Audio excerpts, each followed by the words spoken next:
Hey everybody, it's Mark Pattison back again with another great episode of Finding Your Summit, all about people overcoming adversity and finding their way. And before we get to today's amazing guest, I just want to remind everybody I'm about 3 months, 20 days, and about 2 hours away from launching to Kathmandu, which is in Nepal, for my Mount Everest expedition. It's going to be awesome, epic, amazing, all those different things. And if anybody wants to find out where they can follow my journey, you can do that at www.markpattisonnfl.com. And on that same website, you can also tap into other podcasts of inspirational people doing amazing things like my guest today. And I would always appreciate a ratings and review. Of course, it helps with the elevation of popularity on iTunes. Not that I have to be popular, but I want the show to continue to be out there inspiring people to do great things, okay? And then finally, we're just wrapping up our Amelia's Everest, the Lhotse Challenge. We partner with Higher Ground, amazing organization here in Sun Valley, Idaho. We raised over $31,000. Great campaign. My daughter has epilepsy, so trying to bring more awareness and money to those in need through Higher Ground. So if you want to donate, go there if you will. Again, www.markpattisonnfl.com. Okay, let's get into today's big guest. He is also another Sun Valley resident. I was recently introduced to him. He's got quite the resume. His name is Steve Porino. Steve, how you doing? I'm doing good. I love the intro, and it reminded me of what a great community we have of supportive people. God, incredible, huh? It is. And, you know, I've been able to have Jim Moore on the podcast and Ed Viesters on the podcast and other guys who have come from the athletic world. Your world we're going to get into is more in the Alpine skiing space. But it's just so many like-minded individuals here that create this community. Yeah, it's endless, and you bump into them all the time. Yeah, well, okay, so let's get into it. At 3 years old, you're strapping on a pair of skis, and I mean, it really seemed like it carved and it created your destiny, which has become now you're a NBC reporter. Sounds like you're a very nocturnal person, doing most of your broadcasting at night, especially with COVID, and so everybody's home. But you know, we'll get to that point in just a minute, but bring me through like your upbringing and how you end up on the U.S. team and your drive for skiing and Alpine and, you know, being in nature and outdoors and all those things. You know, so my dad is European. His father was Italian, his mother was Swiss. He grew up between Italy and Switzerland. It was during the war. That's why I thought Porino. Yeah, that's right. So the name comes from the Aosta region of Italy, and his parents were divorced. It was back and forth again, like I said, during the war. And skiing was a big part of his life that his father had introduced him to. And then he first came to Canada, where he met my mother. I happen to be the only American in my family. All my sisters are Canadian. My dad's Italian. But skiing was part of his heritage. But he was working as a banker in cities. And when he was working in New York City, he was taking the family up all the time to go learn how to ski in Vermont. And that's what the family did. And then he got transferred to Chicago, which seemed kind of like the end of the road, right, as far as alpine skiing went. But found a tiny little ski area on the border of Wisconsin and Illinois, 250 vertical feet, and that was going to satisfy the family need. Wait a minute, 250 feet? 256. I underestimated. It was 256. I mean, this is like climbing up a staircase, right? I mean, it's not much. No.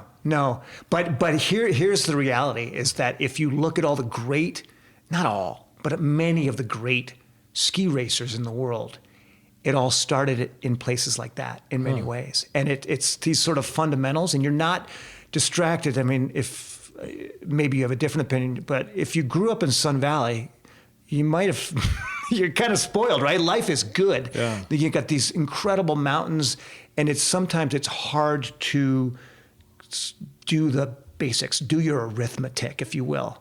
That makes you a great skier, because there's all these distractions of beauty to go ski in the backcountry and all those things that are wonderful experiences, but they don't necessarily hone the skills of being a ski racer.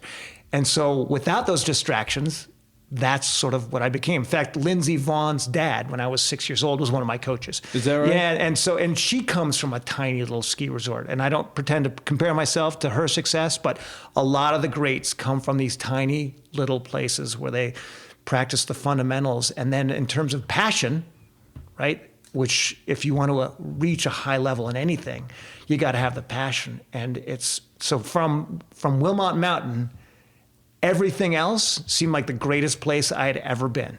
And that is sort of how I escalated through skiing as I became one of the best in the Midwest. I went to, when we moved, my dad got transferred back to New York. I wanted to keep ski racing. I couldn't do it in Connecticut.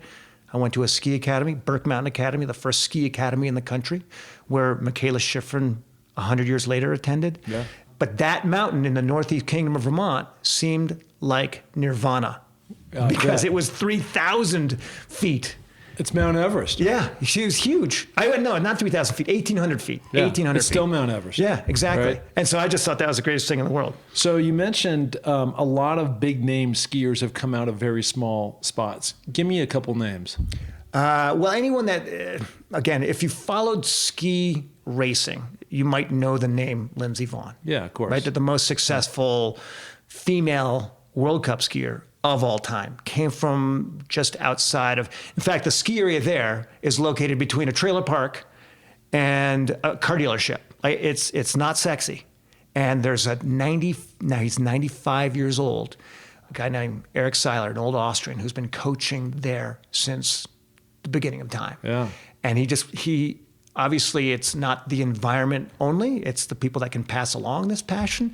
And there's a list of people that maybe your listeners aren't going to know that some of the ski greats in our country came from that spot between a trailer park and a car dealership. Yeah. And so if you go to Sweden, there's a guy by the name of Ingemar Stenmark. Oh, yeah. Greatest ski racer of all time. Yeah. There's a little run named after him in a town of Tarnaby, 354 vertical feet. And from that town of 500, if you were to add all their World Cup wins together, would be ranked 9th all time on the nations list in front of Germany and just behind Norway. Tiny little ski area. You know, I grew up in the state of Washington, right? And so there's two things that you said, like if you grow up in a spot that you don't know any better, which is kind of your whole point about Sun Valley. I ended up playing football for the University of Washington and then on into the NFL. But you know, I grew, Seattle, raining all the time, out there in my T-shirt. I didn't know any better. I didn't know about Southern California weather. And when these USC, UCLA teams used to come up to Seattle, and we'd always schedule them in late November, because they weren't used to that pain, that wet, catching a wet ball, all those things. So just the analogy of you're a product of your environment, which helps create the drive of if you don't know any better, and you haven't been spoiled, then when you start going to greener pastures, better things can happen, right? Yeah. No, it's a huge part of it. Yeah. Yeah. There's, you mentioned, again, going back to small towns, and going back to my home state of Washington, there's two famous skiers that you probably know, Steve and Phil Mayer. Sure. And they used to ski at this little teeny tiny, nobody even knows this name unless you're actually from the state of Washington and you like to ski, a little resort called White Pass. And that's where those guys cut their chops on. Yeah. Right. Absolutely. I mean, these guys were, and that's what the stories, they were before my time, but I certainly know them and have heard their stories. Yeah. And they just talk about, back then it was a little different. It was a little bit more of a, that ski racing in this country, it wasn't as sophisticated back then. And that these guys were in the summertime riding dirt bikes and water skiers. And it wasn't like they had their mindset on, I'm going to be, skiing year round. Yeah. They were all about being athletes. And then when they were skiing at White Pass, you'd hear the stories of, the jump in the cliffs and doing all the things that made them these great all around athletes, but they love skiing. And that's what you would hear that, they in some ways had a little distaste for some of their teammates at the time, because these guys would get up at dark 30 and they wouldn't stop, right, until dinner was on the table. So where did things kick in? So now, you go through the story about your dad, and he moves to Chicago, and you're trying to figure out the mountains. So you're going to this mountain that's got 256 vertical feet. Ultimately, you end up going to Burke Academy in Vermont. And now, where does this whole thing, because at some point in time, the light has to go on of of this is what I want to do. I've got a passion about it, and here's the end goal. The Olympics, the U.S. ski team, you know, whatever your vertical, whatever your thing you're doing, so for all of us, the light has to go on. There's some moment in time where you're going to kick it in gear and you're going to take it to a level that you don't even know you have. It was for me. So I ended up there's 4 disciplines in alpine skiing: the slalom and giant slalom, which we call the technical events. And then there's Super G and downhill. Downhill people know, right? That's Franz Klammer, 1976 Olympics. That's, you know. Billy Kidd? Yeah, this is, you know, whoever can get from the top of the mountain to the bottom fastest. That's kind of the gist. Well, I came from the Midwest, so I was a slalom skier, right? That's what I thought I would be. And then I went to Burke Mountain Academy, which was, at that time, that was the congregation point of some of the best skiers in the country, because there weren't many ski academies. And so I found myself, you know, suddenly, you know, small fish, big pond. That was kind of how I felt when I got there. And I was a little kid. My nickname in school was Pee Wee as a little kid. Yeah. And so I was just always behind developmentally. And so I always felt like I had to kind of take on the big kids. And so I got a little bit of an attitude in that regard. Yeah. But we started racing downhill, which, you know, if you're a little guy in football, you don't have aspirations of being on the front line, right? Yeah. And had no aspirations of being a great downhiller because I was a little guy. And I went my first downhill and I was really good. And then very quickly, suddenly I was going to a downhill out west, which at that point I hadn't really been out west.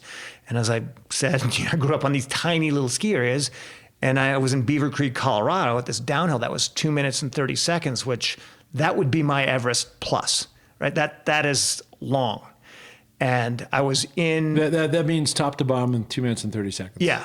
Yeah. Yeah. And, you know, so like, again, the speeds are 70, 80 miles an hour. It's insane. And so, but I'm new at this, but I've gotten the go ahead. Like, we think you've got something. We're going to try out west at, you know, the level was higher. This was sub US ski team level. Absolutely. And I came down first run, and we have training runs, and then that leads into the race day. And I crashed on the training run, and I smashed some gates, and I was swollen and broken up. Yeah. And I thought, oh man, this could be too much. But I'm here, I'm doing this. I came back the next run, crashed again. So on race day, I'm thinking, you know, I'm just going to try and survive this thing. And when I came down on race day, it wasn't unbelievable, but I was one of the fastest in the country for my age as a tiny little kid. And the idea in the minds of the coaches that I was able to get up having these crashes of over 60 miles an hour, blasting through, you know, bamboo gates that are an inch and a half in diameter, they're like, we like this kid.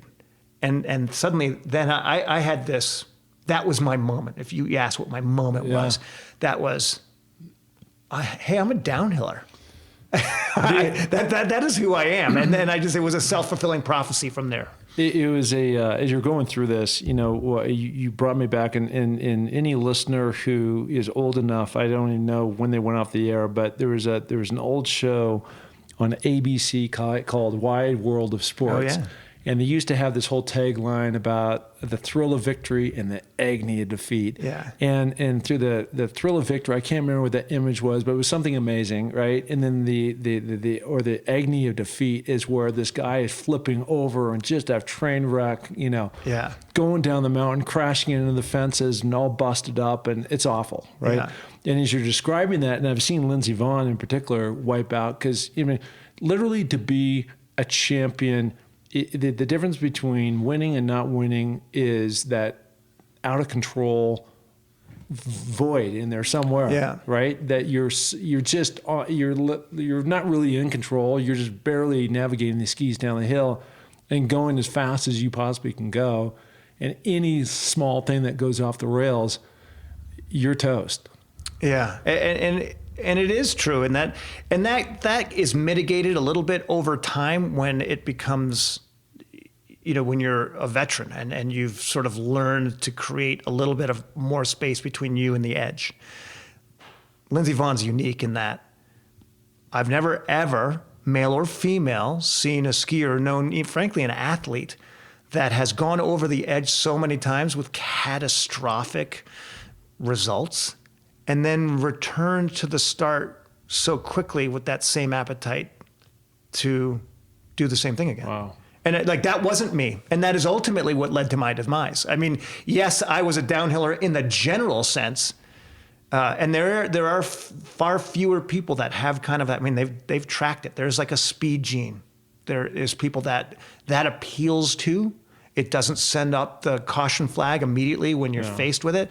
But she didn't have any memory of wrongdoing in any of her athletic career. So it seemed, for me, I ultimately met my end because I could see my fate.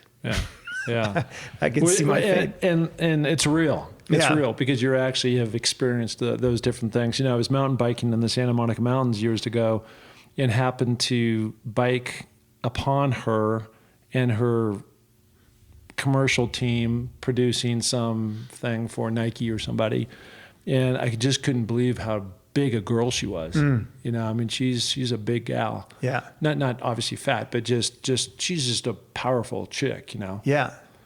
No, I mean, that's how again, you see him in the tight suit and whatever, and you see her, that's what's interesting about her is because she's quite beautiful, and that's how she presents in a social media context. But then you park yourself next to her and you're like, oh, I get it now. 5'10". Yeah. And when she, a lean 165. Yeah. Right. Yeah. That's an athlete. Yeah, no, she's amazing. And it's going to be interesting to see who fills that void, now that she's gone into retirement. So, okay. So you go on to the U.S. ski team. Tell me about the transition of going out of the ski team. You now have had this brain shift, like, there's an end game to all this. And now you have aspirations of, maybe you didn't have aspirations, maybe it just came to you. But how did that transition? Because for all of us, it's life after football. You can life after you fill in the blank, right? Yeah. And you've been doing something all your life, and that's all you know. And now what, right? And for you, NBC comes along, and you've now announced, we'll get into that, six Olympics. I'm going to have to. Let's say it's more than five. It's five. It's more than one hand, so I can't count past that. It's certainly more than 2 and 3 and 4. So, but you've done numerous Olympics. But you got to start with Olympics 1, and you got to start with broadcasting. They got to see your talent, and they got to make sure that this is a fit. So, how did that all come to you? Because there's a lot of people, especially as we're going through COVID right now, that their jobs have been impacted. So they're not going to go off and be what you've done, obviously. But I think the common trait is how you pivoted, right? From one to the other. You put yourself in a position because you're racing. Maybe that was part of it. Yeah. And then you got called up to go do this higher calling with NBC. So how did that all go? It was, back to your earlier point, we're all football players, and then we have to rediscover ourselves. And it is. You've talked to enough people, I'm sure, to know that it's a rough transition when we've all started our sport long before the time we made a decision to do so. In adult life, you make a decision to take a track in life. As a kid, you follow your passion in most regards. And so here you are, having ended a career when most people are starting a career. And that's where I was. I was picking away at school, and I think I used school to basically put my life on pause. Not at the time, because I knew this is where I wanted school to take me. It was just time to delay whatever was going to come next. And I needed that time, and I probably needed more time. But what I did is I started getting into coaching of skiing while I was finishing up school at the University of Utah, because the U.S. ski team helped pay, or they ultimately paid for my schooling at the University of Utah. And I loved coaching. And my fear was that I wasn't going to give myself a chance I was going to go right back into the same world and not experiencing anything else. And the one thing I knew about myself is I like to do what you and I are doing right now, is just talk to people and learn. That was the one great passion I had. In addition to my ski racing career, was traveling and meeting new people, different cultures, all that stuff. Loved it. And so I'm like, all right, well, I know that part about me. Let's see if I can satisfy that. Journalism's good because I've got the excuse of putting a mic in someone's face and asking them all kinds of questions I wouldn't do otherwise. Mm-hmm. And it was that was all that was. And so I started writing. And then suddenly the magazine that I was doing some writing for while I was coaching said, "Do you want a job?" And I remember thinking, not really. But I did. I didn't know how to write per se, and it was trial by fire, and I got involved in that. And then suddenly one of my idols as a ski racer, who was a broadcaster at the time, Todd Brooker was his name, was a crazy Canuck for people that followed ski racing back in the 70s and 80s. And he had to go, I tell this story a lot, he had to go to Burger College. And that meant he had opened up a Wendy's up in his town of Kitchener, Ontario, and they make you go to college for 3 months. And so he couldn't work for ESPN. And so they had, someone threw my name in the hat and said, maybe Porino can do this. And so they had an audition with a few folks. I got the job. Todd Brooker came back from Burger College. They liked me enough to keep me around. They created a reporter position. Oh. And so it was a whole lot of luck and serendipity. And I had to then learn the craft on the job, as I think a lot of athletes do in television. So you have been doing this then since, I don't want to guess, I've got a couple numbers on, since when? 97. 97. Dabbled. I mean, he was more of a writer back then. Yeah. And so you would get these periodic, which was horrifying, right? Because you don't really get a chance to learn it. You're just thrown on the stage. Yeah. And, I would watch the camera lens shrink in front of me and honestly forget my name. Yeah. And so that's where it started. The bar was low. Well, so what was that like, the first Olympics, which I think was Salt Lake City? Yeah, you got it, yeah. So what was that like when you're doing whatever you're doing at home, and now ding, and you pick up the phone and they go, "Hey, Olympics are coming. We want you to call it." Right. I mean, what's that like? I mean, it was huge. And I had some indication that, it's not like football where there's a million people out there that can, first of all, there's a million jobs and there's a million people that can take your job. Yeah. Right. Alpine skiing is a smaller world. And so I had sort of established myself as a guy that can report on the sport. But then getting the call to the Olympics, we're talking about a sport that's watched by a small number of people. Mm-hmm. It's a big audience would be north of 1 million.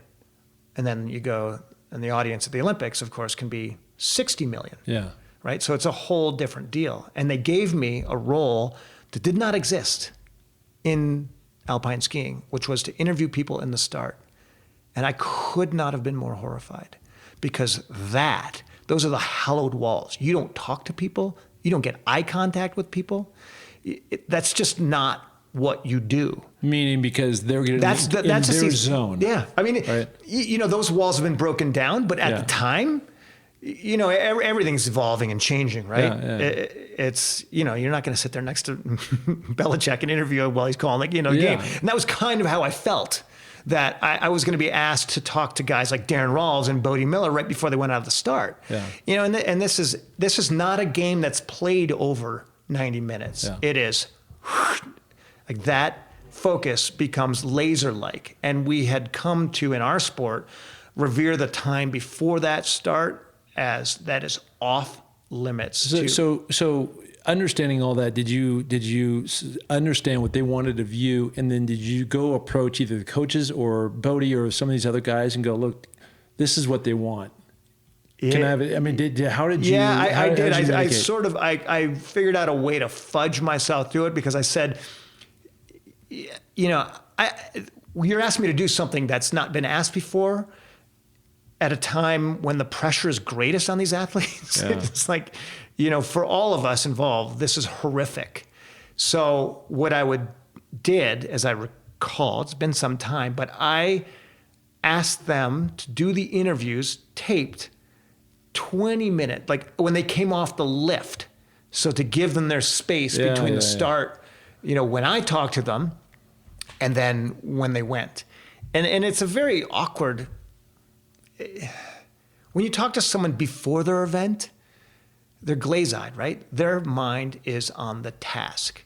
And they don't want to be cerebral about, and kind of have this broad view of what they expect to see, something of interest to us that are watching. Like, what can you tell me? What do you expect? Give me some narrative to the, no, they are game faced. So they have very little to say already. Yeah. And so anyway, it was very, very uncomfortable, very hard. And that's how I fudged my way around it. Do it early and then try and kind of be neutral. Of these multiple Olympics, there's so many you can't even count them on one hand. What is, maybe there's a favorite moment or thing that happened, because obviously they're around the world, every Olympics is unique in its own way. Is there one that stood out to you for whatever reason? Maybe it was just the location, or maybe it's something that happened that was, that you will take to your grave as like, this was a game changer. This was an amazing moment. The first thing, and it doesn't necessarily answer your question, which I hope I can get to and come up with that moment, but 2002 was post 9/11. And so I had been to the 98 Olympics as a print journalist. And let me just set the time. So obviously 9/11 happens. 2001. 2001, and this is in September. And so now this is this is like 4 months later in February. Right. Roughly, right? Yeah. Yeah. And so the world of security has changed. And so when we think about some of the old Olympic games, particularly with Alpine skiing, the fans are lining the course. There's noise, there's atmosphere, there's ambiance, there's 100,000 Austrians losing their collective mind when Franz Klammer wins the gold medal in Innsbruck. And now they shut the tap off because security.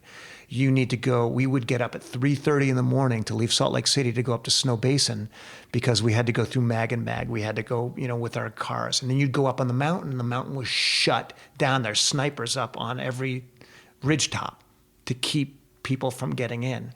So suddenly the biggest Alpine event in the world feels like a club race. If so, because it's just the workers and it's just the athletes. And so it's quite quiet and intimate. And you think about a downhill, you're 2 miles away from the crowd, which was allowed to assemble, but only in the finish line. And so that I remember that being strange for me, having been to races like Kitzbühel, Austria, where you've got 100,000 people that come for the weekend and there's 12,000 beds in the town. Like, that's chaos. Yeah. And suddenly it's the antithesis of that. And I remember thinking how strange it was for it to be so quiet. So again, that has become the Olympics ever since. It's just the quietest race on the calendar. But I remember Bodie Miller was the poster child of the Winter Olympics, Torino 2006. He had the ability to win in every discipline. But if you'd followed closely, you would have known that the odds of that happening at the Olympic Games, when all these races are stacked back to back to back, not over, weekends, was going to be a long shot. But he had been put on the cover of Sports Illustrated. People don't pay attention to winter sports but every 4 years. Yeah. And he was shouldering the entire hopes of the U.S. Olympic team in many ways. I mean, there's other athletes, of course. And rather famously, he crashed and burned at every level. And I remember when it was his last event where he skied out. And so not only did he not win the 5 gold medals, which was an impossibility. It was possible, but it was beyond unlikely. Yeah. He didn't get a medal. And so they sent me out because he's very crafty and he was able to get out of the finish area where he's the biggest celebrity, one of the biggest celebrities at the Olympics. He managed to hop enough fences to be gone. No one could find him. So I'm at the top of the hill. He's outfoxed all the reporters in the finish line, including our reporter, Lewis Johnson. And they call me. They said, we need you to find Miller. And so they have surveillance that NBC has this. I've got the footage of it. It was this airplane that flew over the valley, and you could see 100 miles in any direction. And it had the ability to zoom in, and it found Bodie. Wow. It's incredible. It was, and they're it's like, kind of scary. And they're like, it is scary, right? And what's even scarier, and I'd known Bodie. We're not pals, but we know each other. Yeah. I got to go track him down, and I chase him down. And another reporter had found him, but he's in his trailer. Well, yeah, he was on his way to his trailer. Yeah. And so I just found him on the street, kind of walking between the Olympics. You can't get credentials to go here or there. And so he was on this quiet little alley that he'd snuck down, and he was walking, and I interviewed him walking backwards down a road for, 15 minutes. How come you didn't get your medals? And all these horrible questions that, I had to ask. Yeah. But anyway, that is, as a reporter, that was one of the most good story, seminal moments, but also like super uncomfortable. What's it like working with Bob Costas? Oh my God! Because I look at him as like the standard, right? And he's so smart, and he's able to, like, I'm doing this right now, and I'm just a novice, but the way he's able to craft his words in such a smart way, and when he has to shift because of something that's come up, the way he's able to pivot and move and talk and comment like as if he was rehearsed it, which he hasn't in many cases. Yeah, no, and I think and it's not like I've worked with him a lot. I've watched him work. We have these seminars. We see him work. He speaks to us. But and I would say the same of Tirico. It is, people often think that they're on a teleprompter. And periodically they are. But for the most part, they're not. And they sit down, there's 4 researchers for NBC Olympics, for example. The brightest of the bright that, just graduated from Yale or wherever it is, incredible writers, and they gather Bibles full of information, and they'll go and pepper, Costas and Tirico and with all this information, and they kind of get all this back and forth, and they're basically trying to unload all the stuff that they've spent a year gathering, and they'll drop it on Costas, and he is conversant in everything. And so I've sat in the room where, okay, we're going to bring the Alpine team in. Let's talk about the topics. What are we going to talk about at the Olympics? And Costas is absolutely conversant in Alpine skiing. And I am sure that Bob Costas did not grow up a fan of Alpine skiing, right? No, he's a baseball guy. Yeah, baseball. No, I mean, we know how much he knows about baseball, but let's not forget that he knows, every single niche sport. And Alpine skiing is a niche sport. Yeah. And I would listen to the questions he asked and the knowledge that he would present, and like, wow, that is impressive. I say this all the time: success leaves clues, and it really does. And it doesn't matter what you're doing. If you want to learn from the best, then follow the best and understand what they do, that they've got themselves in that position. I want to do a minor shift because, and correct me if I'm wrong, but part of the year, and certainly you're known for it because this is your background in alpine skiing and all the different disciplines around that. But during the summertime, in terms of on the bike, right, and covering the Tour de France. So you're that guy on the back of the motorcycle, probably turned around, reporting, crazy, going through. Tell me about the Tour de France. I mean, for years and years, I've been trying forever to get Lance on this pod, and no luck so far. But I was just transfixed by the conditioning. I didn't understand the whole peloton. They wear it right together, and there's people that are. I've had a couple of guys on from the tour on this pod. But what has that been like for you to be in that crazy environment? I mean, again, I feel like all of my stories about reporting are those of horror. Yeah, because, you have to invade people's space a little bit. And there is no greater case for that than the Tour de France. You have to be like these guys, again, that they're summiting their Everest every day, 21 times at their wits' end. And then they come across the finish line, and we choose that moment to throw 5,000 questions at them, and maul them and really honestly suck the air out of the room while they're trying to just regain their composure. And so when I was first introduced to that, my very first bike race that I worked on was the Tour de France. Like that was a rude introduction into reporting on cycling. On a motorcycle. The first year it wasn't on the motorcycle, and it was the president of NBC Sports, Sam Flood. So in hockey, they'd had behind the glass with Pierre Maguire. Yeah. And so Sam Flood was like, "What about we get Porino in the peloton?" And then he came to me and said, "Do you want to do this thing?" And I'm like, "That is because I'm an outdoor cat. Like, yes, throw me in the mix. Yeah, that's where I want to be. It'd be fun. Yeah, it's amazing. And so that actually, it's a little more peaceful than being the finish line reporter, where you have to be all over people.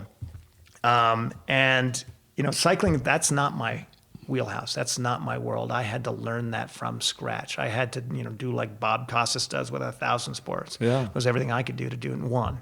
And so, and that has its own language. And what I would say is coming from, as a downhill skier, I had always felt like, I lived on one end of the gym in terms of risk and bravado, and then there was a cyclist, which is a super type A, and it's very linear, and they just, they were kind of the aerobic nerds. And then I saw what they did in the group, descending down these mountain faces, where I would spend 90 minutes inspecting a downhill and know every little nuance. And these guys would come down as a collective whole, barreling down a mountain that they, like they kind of know. The director's telling them there's a big turn coming up, but you don't know if there's like an oil patch or gravel or a dog, or it's ridiculous. And all those fans that jump out and then jump back, not everyone's at their best behavior, right? And that is insanity. So whole new respect right off the bat, being on the motorcycle, watching what these guys do, in addition to the aerobic suffering that goes on, the general suffering, but the hitting the deck and breaking bones and like ripping skin off your body. And then your first reaction is, I can't let the team down. I got to get back on my bike. Like that, I don't know what other sport does that. The guy I had on the pod was Floyd Landis. Yeah. And that was an intense pod, and a lot of it had to do, he was very open, he was great, and fortunately for him, he's been able to move on. He's got this Floyd's of Leadville CBD product that he has going on, and it seemed to be, going in the right direction, but just there were years and years and years, of course, him coming out, winning the Tour, then being accused of all the steroid stuff, and then denying it, and then finally, all the evidence was there, and so they stripped his title away, and then essentially he's the one who brought Lance down, right, and all that kind of stuff. Yeah. So just craziness. But all that aside, I don't know if you were there back when in reporting when I wasn't, but you wasn't, but just as a fan, it's hard for me to judge on that particular. When I was playing in the NFL, there's a lot of guys on steroids. I wasn't, and that's not a denial. That's just the way it was. I probably would have played longer actually if I was. But since all those guys were all more or less doing the same thing, to me, it just like it washed it out, because even though it wasn't right and they weren't supposed to be doing it, since they're all doing it, it's just like they're all on the equal playing field, right? And so to then turn back and look at Lance, or even what Floyd did, and their accomplishment, to me, is still incredible, since they're, again, it's all relevant because they're all doing that stuff, and then now it's just the fittest of the fittest to make it through. Well, I guess that's the assumption, and then it gets into the nuance of actually some people are better at doping. When you look back, I can't. It's hard to know. You don't know what's going on now. We only know what happened after we were, there's people that suspect. Yeah. And I think, if I'm being frank, it's naive to think that anyone's winning in any sport clean. And it's just, after so many positive tests, I want to say that alpine skiing is pure as the white driven snow. and maybe the attraction for doping is less because it's more technical in nature, whereas if you dope in cycling, you can see your watts, do this, they go up 5%. And that's such a prominent determinant in how you perform. Whereas in alpine skiing, if you get 20% stronger, that doesn't necessarily mean you're going to get 20% faster. Yeah. But we live in a time of guilty until proven innocent. Yeah. Right. So I don't know, if Floyd was playing on a level playing field, or he was better at doping, or did it to such an egregious level that it put him on a different playing field. So I'm not actually so quick to think that it's all being played on a level field. That's my feeling with cycling. Yeah, who knows? It's still, it's a wonderful sport, and those guys have to grind. You have to show up, and it's actually a team sport, even though you think of it as an individual sport of one guy coming across the finish line. So as we round third base here, I want to ask you about the wax room. Tell me about the wax room. The wax room. I'm trying to do what you're doing so well here is, there's just not that many voices and places to get information in my sport. It's a niche sport, and people that are into it, I mean, anyone that's passionate about their sport, they just can't get enough. And so with my role now as a broadcaster, I know so much more than I can communicate in a podcast. And I learn so much from so many people, and I have this open line, in a sense, to people that know way more than I do about alpine skiing. So I thought, you know what, I want to share this. And there was a gentleman here, Kip Nelson, who I think I know. Kip. Yeah. And Kip has always said, hey, Porino, come on, you've got more to say. I need to hear you more than on the podcast, on the broadcast. And so he's kind of egged me on. And so finally I said, all right, I'm gonna do this thing. And so now I'm trying to learn from you. Okay. So I get this in the air. When is the Wax Room podcast going to launch? I'm saying inside of 2 weeks. It's going to be a pre-Christmas launch. Awesome. Yeah. Awesome. Well, the other thing too about your, obviously you've got the experience behind it, but you also have the access, and that's like half the battle. Right. Of trying to get the whole list of famous and not famous and people on, coming up. And there's certainly some amazing folks here in Sun Valley that you can, spread your wings, not just in downhill skiing, but all these other disciplines in winter. So cool stuff. All right. So where can people find you?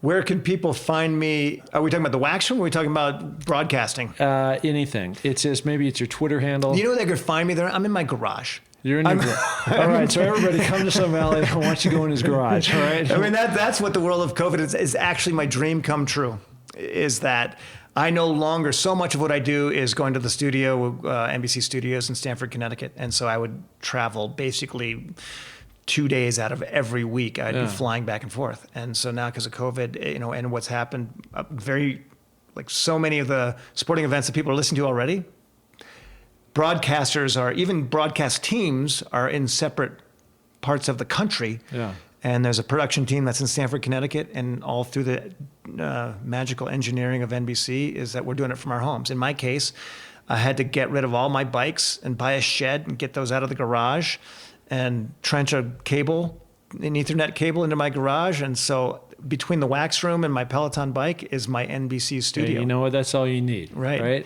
So it's on NBC, the Olympic Channel, NBCSN, Alpine skiing. There's 80 races a year between men and women. I do all of them middle of the night because it's a European sport. Yeah. And so that's where you're going to find alpine skiing. All right. If you want to find Steve, you will find him between the hours of midnight and 5 a.m. in his garage. All right. So everybody go there.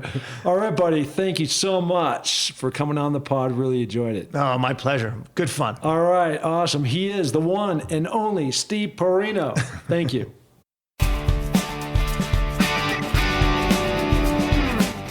Hey, and thank you so much for listening to the Find Your Summit podcast. We are so glad to have you along for this journey. And if you enjoy the show, please tell a friend, share it on iTunes, spread it to the planet. We're looking to broadcast this to every person that is out there because, as you know, everybody has their own summit that they're going after.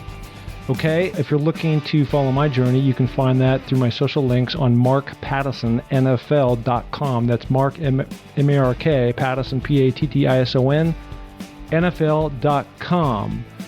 So, until the next podcast, just remember, clear eyes, full hearts, and remember, it takes a little more to make a champion, so make it happen. Thank you. Bye.